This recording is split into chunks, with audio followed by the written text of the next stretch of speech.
Okay, so I'm going to show you how I tie my steel lines. It's pretty simple. It's no haywire twist.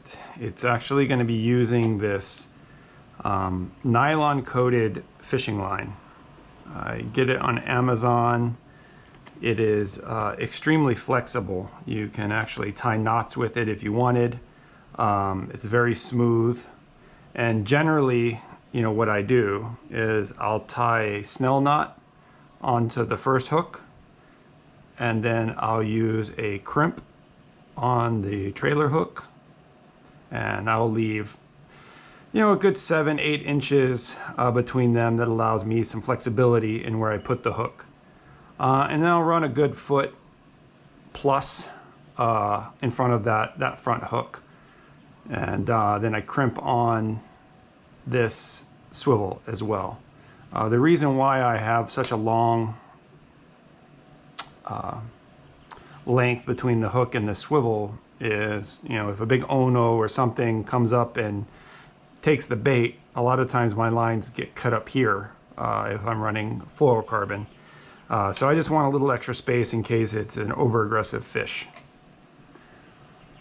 Generally, what I use is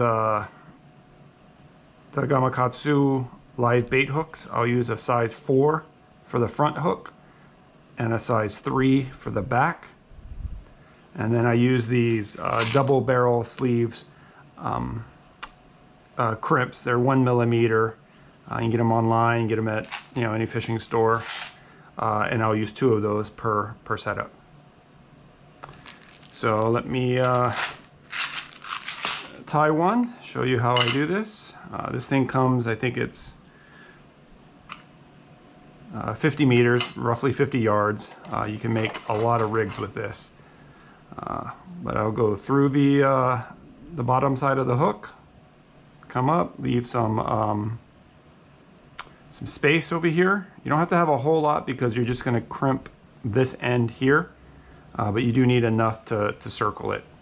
So for the snell knot, I just kind of hold it here on top of the hook, and then I'm going to rotate it around probably 8 times. It's 3, 4, 5, 6, 7, 8.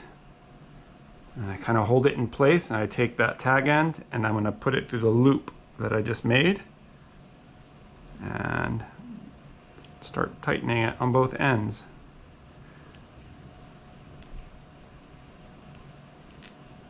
And then generally what I do is I'll take some scissors or something just to make sure it's taut. And that's the snell with the steel line. This is not the longest tag end here. I'll keep this. I can use this for mahi or something if it's a little bit of a smaller bait. But I'll put one end through the swivel, through the bottom of this hook, and then back through, not the swivel, but the barrel, the crimp. So I'll put it back through this guy, and you just want it poking out just a little bit because I don't want to have to trim it afterwards. So I'll put it in there. You just get your crimp, and you're just going to crimp it on top of itself. So I put it down so that the trough is on the bottom. I line it up, get it there, so that it's going to put pressure right on top, and just squeeze. I generally do 2, one on kind of each side of the middle. And there you go, it's crimped on itself.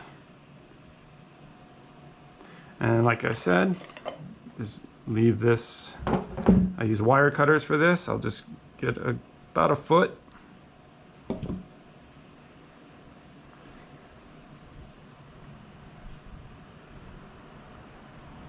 Put it through the barrel, through the swivel, back through, that, leave some space so you can move around. And we just crimp this one as well.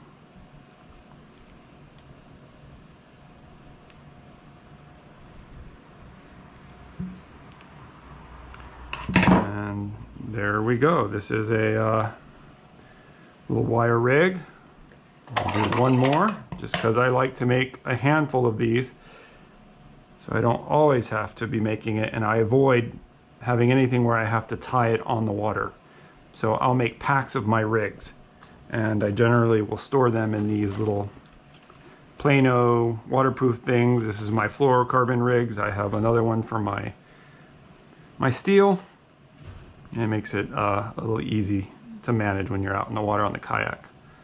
1, 2, 3, 4, 5, 6, 7, 8. And again, we're just going to go back through the loop we made. Pull this a little tight, hold that.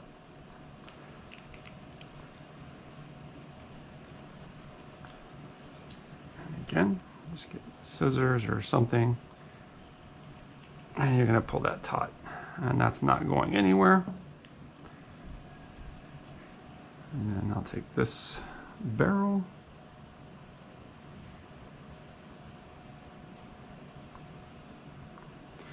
bottom of the hook,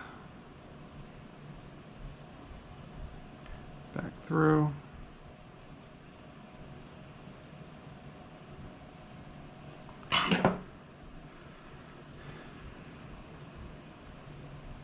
and just crimp it down.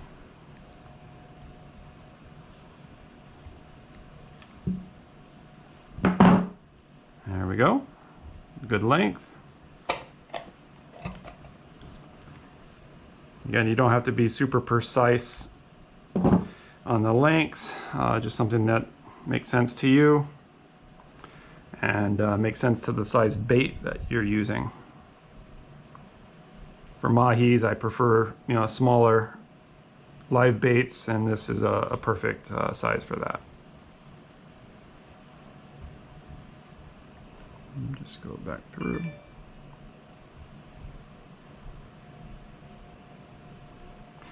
And almost almost done.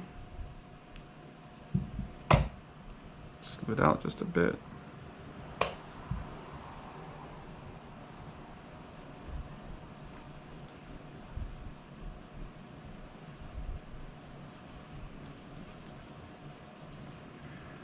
And there we go. Quick and easy. A handful of wire rigs. So this stuff I think is awesome. I think it's so much easier to use rather than the wire and using the haywire twist and managing it that way. It's very pliable, very flexible. You can tie knots with it, and it's held up. I've caught quite a few toothy fish on it, and it's held up great. All right, happy fishing.